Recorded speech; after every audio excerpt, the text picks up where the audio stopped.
Welcome to Plantastic Mums. I'm Apollonia. Here you'll get tips and tricks for your plant babies. My goal is for you to understand the types of plants that you have and to know the warning signs before it's no longer alive. Today I'll be talking about the proper way to care for ear plants. Things that you will need for this process is a bowl of water, your ear plant, a towel, and maybe some small props to hold them up.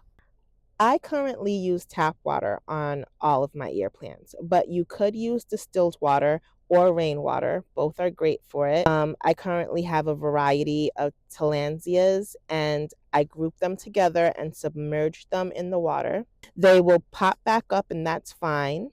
You'll just leave them there for 30 minutes. And I usually do this once a week in the summertime and bi-weekly in the winter. For the weeks that you are absolutely busy, it is perfectly fine to spritz your ear plants and let it be until you're able to really take that moment and submerge it in water. You just want to make sure that they're not drying out. So after the 30 minutes is up, I usually shake off the excess water from each ear plant and put it on a towel. And I leave it upside down on the towel overnight to dry. Depending on the ear plant, it may start to tip over. So I usually leave like a prop, like maybe a little glass or whatever it was on top of, just so that it can lean against, so that they're all upside down. So just like any plant, ear plants thrive with fertilizer. I mean, if you're using rainwater, you may not need to fertilize as much because it's getting nutrients from there, or if you're using fish water.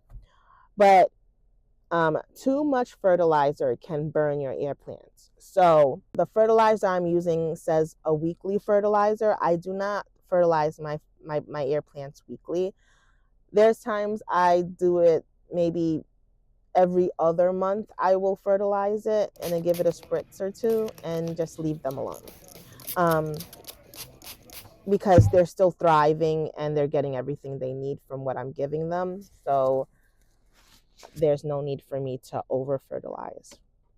So with that in mind, fertilize them every other month or once a month, depending on your location. And it's best for you to use a special ear plant fertilizer. Do not use just a regular plant fertilizer, because there's certain things that ear plants are very sensitive, and you don't want to kill your plant by using just any fertilizer that's out there. So just make sure that you're getting them from a place that sources ear plants. So light and display are important. Ear plants can adapt to almost any location. I get that not everybody has a great source of natural light in certain areas, and they still want to be able to enjoy their ear plant, and that's fine because they're very adaptable. I usually have a grow light nearby. If it's in my office and I have it underneath, I'll stick a grow light underneath a shelf, and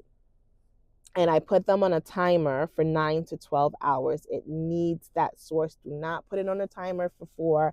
You want to give it as much light as possible. So 9 to 12 hours of light.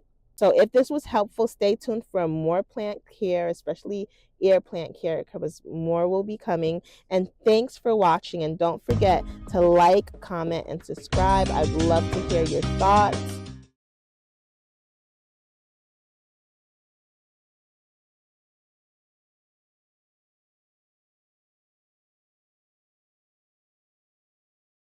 And for those that I do have by natural light, I'll like stick them on the windows, let it get some extra sun.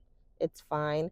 You just have to realize that some ear plants are a little bit more sensitive than others. So they can tolerate a lot more sun than others. So you kind of just have to play around with it a little bit, but or you could just keep it nearby natural light, but you don't have to stick it directly in front of the window like you may see on one of mine. Make sure that every display that your ear plant is in has enough airway for moisture not to get trapped in its leaves. You don't want to have your air plant in a very tight situation for long periods of time, especially if you're spritzing it, because water will get trapped and it will start to rot.